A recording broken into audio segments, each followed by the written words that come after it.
The Dark Council of House of Salvation is a gathering of notable individuals consisting of members mainly from the House of Wolves and the House of Devils. Starting with Phylaks the Warrior, Kridis, Dark Priestess, Atraks the Wildcart, Praksis the Technocrat, and Taniks the Reborn. They are the trusted lieutenants of Eramis, noted for being able to wield the power of stasis to frightening extents. Praksis. Though little has been revealed about Praxis' past, it was known that he did come from the House of Wolves. Having been imprisoned in the Prison of Elders, Praxis was kept in a cell next to Eramis, and it was there that she tested him. Initially, she paid little attention to him, comparing him to a dreg that would blindly follow its call. But he would eventually earn her interest with his knowledge and vision. It was then that she decided to test him, putting him through a verbal trial by fire, reminding him of the pain that the Elixni has suffered, and questioning his ideas, his intentions, and most importantly, his resolve. And just when she thought she had silenced him,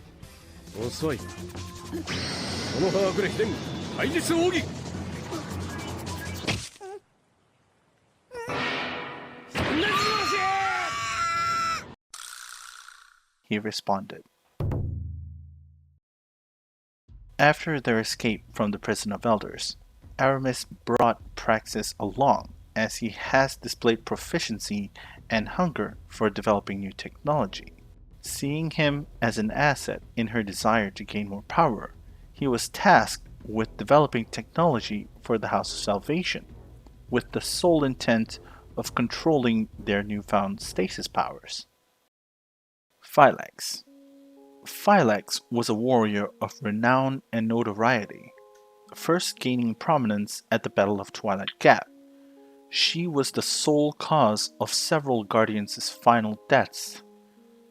After the downfall of the House of Devils, Phylaks went into hiding, only to resurface after Aramis broke out of the Prison of Elders, initially showing resistance to the idea of working with Varix to the point of holding him by his neck. However, Aramis was quick to make her release Varix by pointing out his worth as an asset that was able to reach the Reef Elixni. First gaining her stasis powers in a demonstration for Salvation soldiers, Phylaks was the first to react, utilizing her new powers in an attempt to kill the Guardian intruders who had invaded the Riss Reborn. However, due to quick actions and thinking, the Guardian managed to escape, having personally witnessed the terrifying nature of the stasis powers given by the pyramids. After the Guardian had defeated Elenax, one of the Salvation elites, and several fallen patrols, Phylaks contacted the Guardian, challenging them to a fight, and provided them with her location. And due to her overestimating her own abilities and failure to acknowledge the Guardian's control of stasis, Phylaks fell to her own undoing, meeting her end to the same Guardians that just prior had nearly fallen victim to her powers. Kridis, Dark Priestess, was a warrior of renown, having fought alongside Eramis and Phylaks in the Battle of the Twilight Gap. First mentioned in the book The Once Ship Stealer, Kridis was known to utilize both a shock rifle and servitors in battle, and was shown to be a skilled marksman. Following the demise of the House of Devils, Kridis began to dabble in the power of darkness, to the point of obsession, and her loyalty to Eramis growing to fanatical proportions. But despite her seemingly obsessed nature, Kridis was still able to maintain a certain degree of wisdom, noticing Eramis's growing impatience and even urging caution when using the darkness.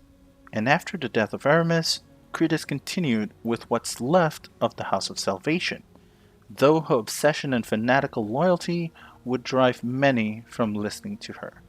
Despite managing to rally a number of Elixni and taking over the role of de facto leader of the House of Salvation, her plans to resurrect Eramis never came to fruition, as the Guardians had made one final assault, defeating her right next to the frozen figure of Eramis.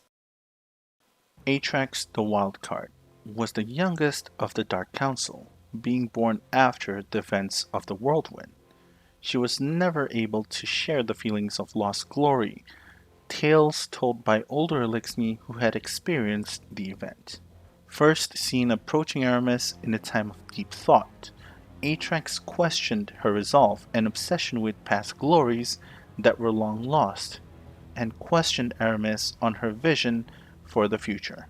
With that, you can also say that Atraks was one of the core factors of Aramis's resolve in creating the House of Salvation.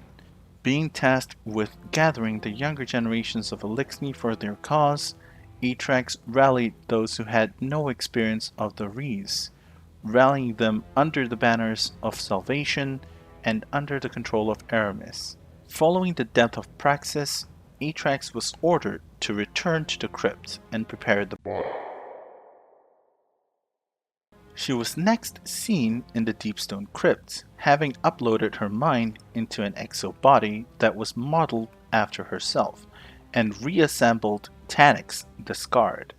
Utilizing the same technology that made the exo, Atraks had duplicated her consciousness into several exo-bodies, using them against the Guardians. But despite the advantage, she was no match for the Guardian Fireteam, and was ultimately defeated. Taniks the Scarred, Taniks Perfected, Taniks Reborn, and Taniks the Abomination.